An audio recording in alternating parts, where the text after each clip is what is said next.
Welcome to Stanley Gibbons Baldwins. I'm Neil Paisley, Managing Director of Baldwins, and this is Richard Gladdell, my colleague. Today we are going to talk about the upcoming auction, the Frank Waley Collection. It's a superb collection of hammered silver and milled gold, most of which has been off the market for well over 30 years, and some pieces you'll just never see again.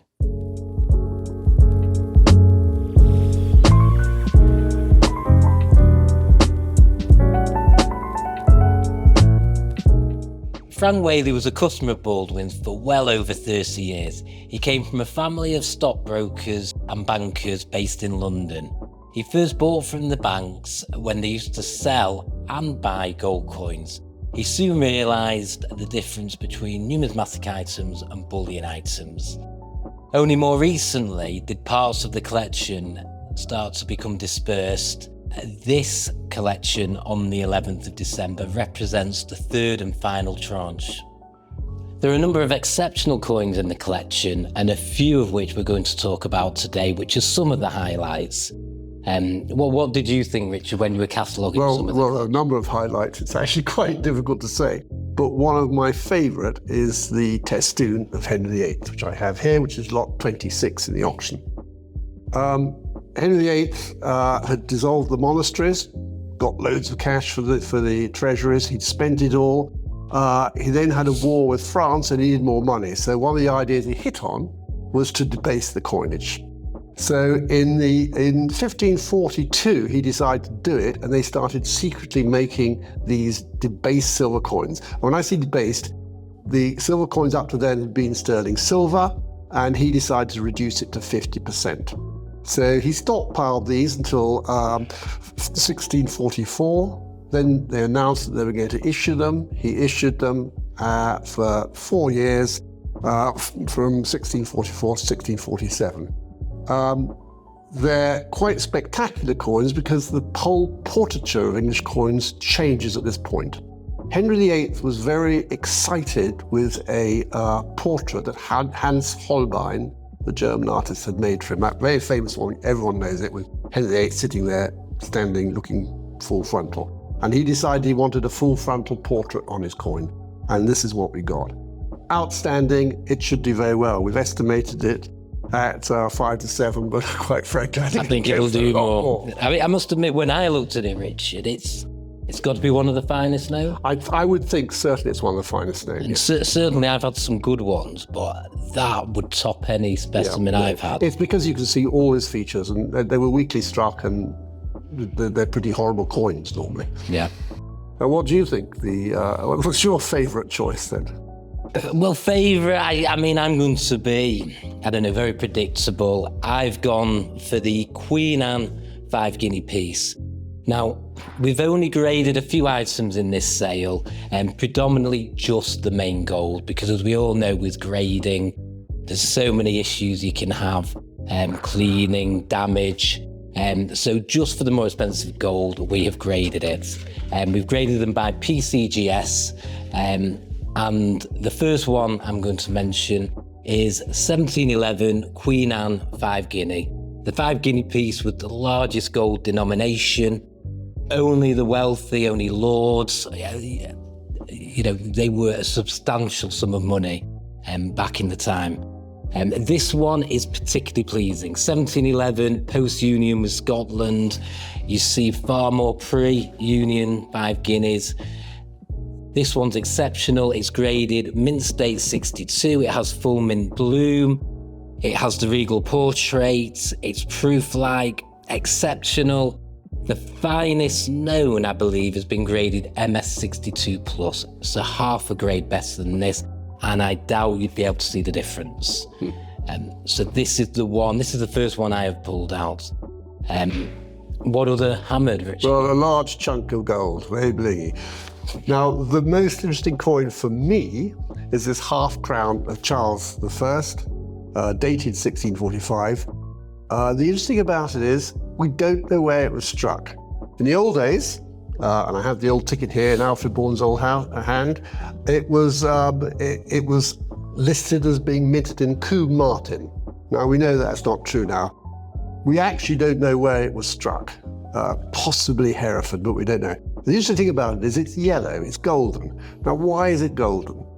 Well, possibly because the silver plate that Charles requisitioned from the Oxford colleges and all his nobleman supporters, the amount of silver that made these particular coins had a lot of gilt. So when they melted them all down and hammered them all out, there was a certain percentage of gold in it. And we've actually measured this in our XRF machine, and it rates as it rates 78% silver, so it's only just under sterling silver. But it does have a small gold content as well. So this half crown is an alloy of silver, copper, and gold. The other interesting thing about it is that it is the only coin, to my knowledge, struck in these provincial mints during the Civil War that has supporters. So the Royal Arms, normally it just has a sort of an OG shape or circular shape of the arms, has a lion and a unicorn either side. And that, as far as I know, is the only half crown struck under Charles I that has a lion and a unicorn either side of the Royal Arms. Fascinating coin, nevertheless. Yeah. And what's your next one? Next one, again, I apologise, is another 5 guinea piece. Another blingy piece. Another blingy piece. I do like blingy gold. This is a 1729 5 guinea. What's interesting is it has the initials EIC, which stands for East India Company. This is struck from gold that was sourced in India and the Far East. This one is a particularly nice example. Again, full mint bloom, graded by PCGS as MS61. Superb piece. Well, we're going to have 3 each. My third and last, not a bit more blingy than the ones I've been choosing so far. But one that stands out. But one that stands out because it is exceptional. It is a half pound of Charles I, dated 1642. Now, earlier on in 1642, we'd had the Battle of Edge Hill. Didn't go quite so well for us. It was a sort of draw, really.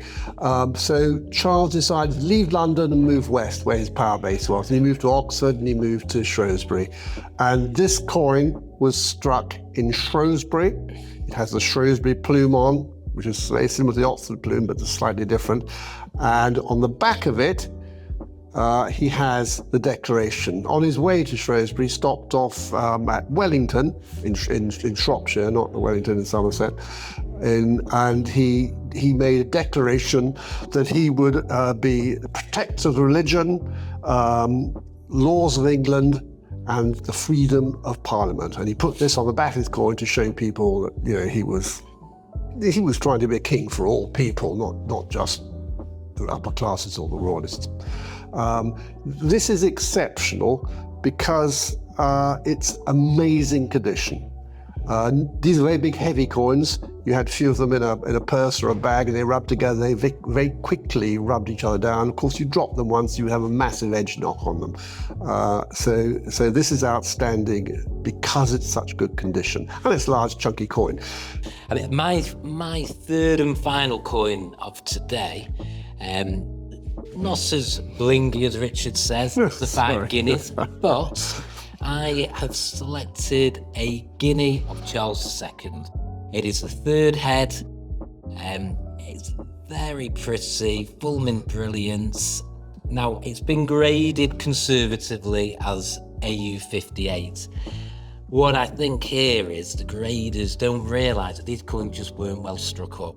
Charles II guineas, they're often just weakly struck, but the fact it's got its mint brilliance, this is a superb example. It is dated 1666, which of course was the date of the Great Fire of London, and it's always very popular with collectors, and I'm sure this will be a superb example. So that's the 6 highlights of today. Needless to say, there are many, many more highlights in the sale. It is currently online at sgbaldwins.com, and the sale is due on the 11th of December at 3 p.m. I want to say thank you very much, Richard, because your historical facts astounds me every time. I just wish I had your knowledge. I really do. When it comes to history. yes. Let's stop there. Yeah. But thank you. Not at all. And thank you for watching.